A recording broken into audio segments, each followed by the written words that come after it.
जब आप ये कहते हैं कि मैं रोज़ उतना पढ़ नहीं पाता हूँ, इसके बुनियादी तौर पर दो तीन रीजंस हो सकते हैं। पहली बात तो कोई भी नहीं पढ़ पाता है, मैं भी नहीं पढ़ पाता हूँ उतना।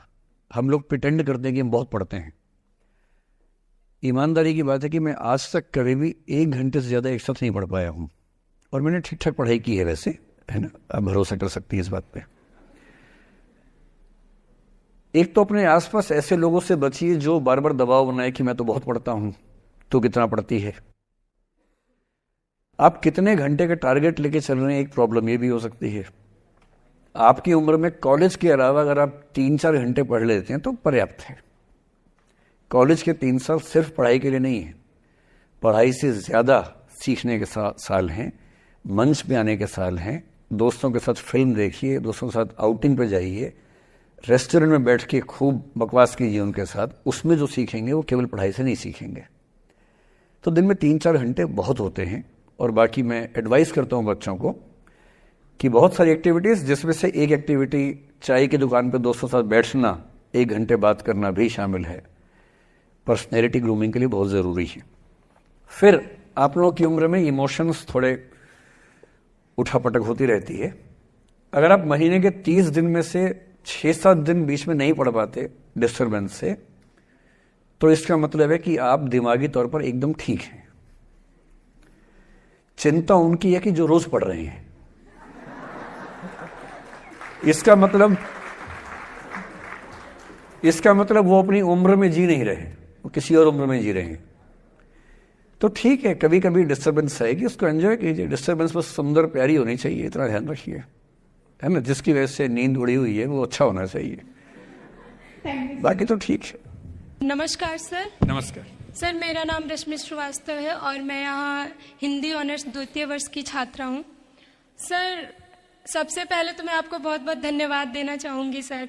आपसे मिलकर बहुत अच्छा लग रहा है मुझे और ये मेरे लिए बहुत बड़ी सौभाग्य की बात है।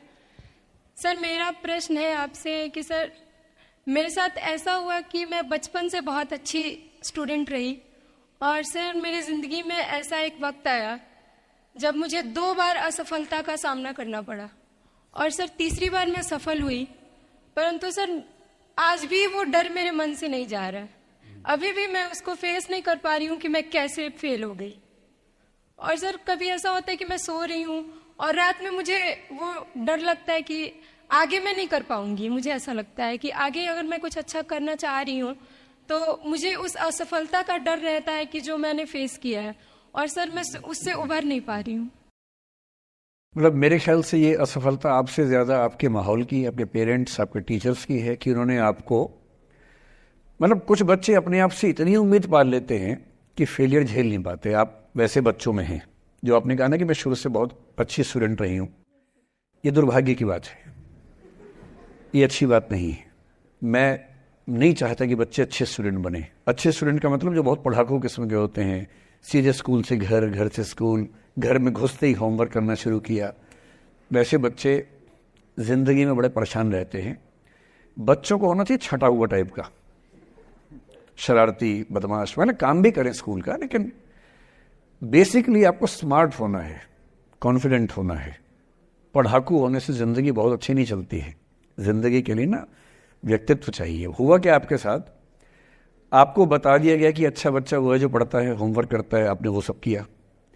तारीफ़ें आपकी इतनी हुई होंगी कि बेटा तुम तो कुछ भी कर दोगी, आपको भरोसा हो गया कि मैं कुछ भी कर दूंगी। लेकिन ऐसी ऐसी तारीफ़ें हर गांव, हर मोहल्ले में कई बच्चों की हो रही थी। जब उन सब में कंपटीशन हुआ तो कुछ सफल हुए, बहुत सफल नहीं हो पाए। तो जो सफल नहीं हो पाए उनको बहुत बेचैनी हुई। आपका सौभाग्य है कि अब तीसरी बार में सफल हो गई। कई ऐसे लोग हैं जो कभी सफल नहीं हुए ज़िंदगी में, उनको भी तो जीना है। तो मैं एक ही बात कहूँगा, अपने आप से उम्मीदें कम कर लीजिए। और ये आसान नहीं होता है।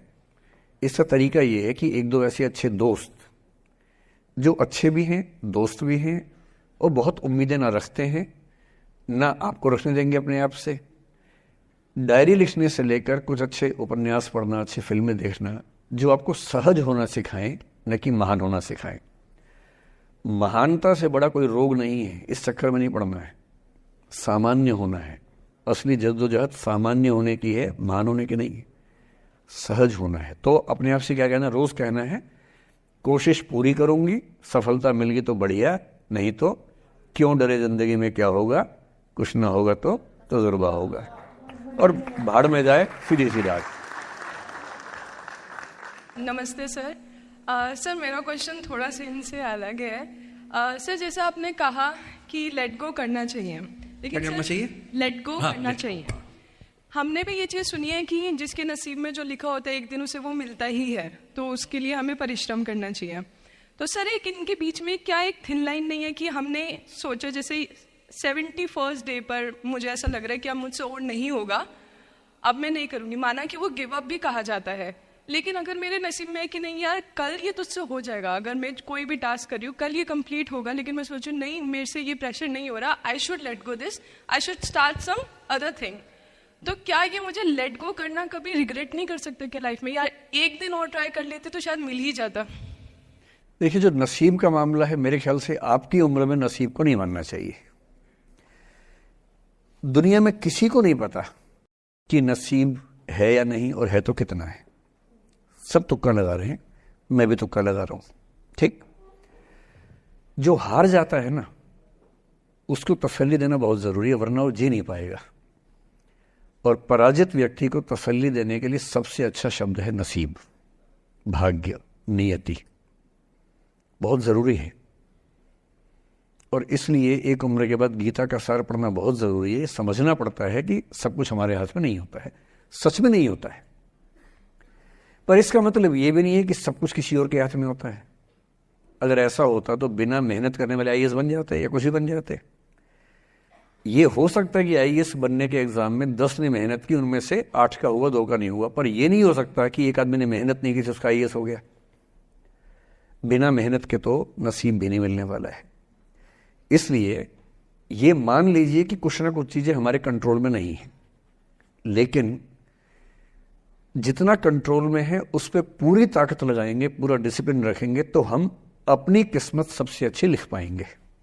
सबसे अच्छी मतलब बाकियों से नहीं, मेरी जितनी अच्छी हो सकती है उतनी अच्छी लिख पाएंगे। और इसलिए अगर आपको लगे कि मैं नहीं कर पाऊंगी कोई काम, तो उसको गिव अप ही कहते हैं।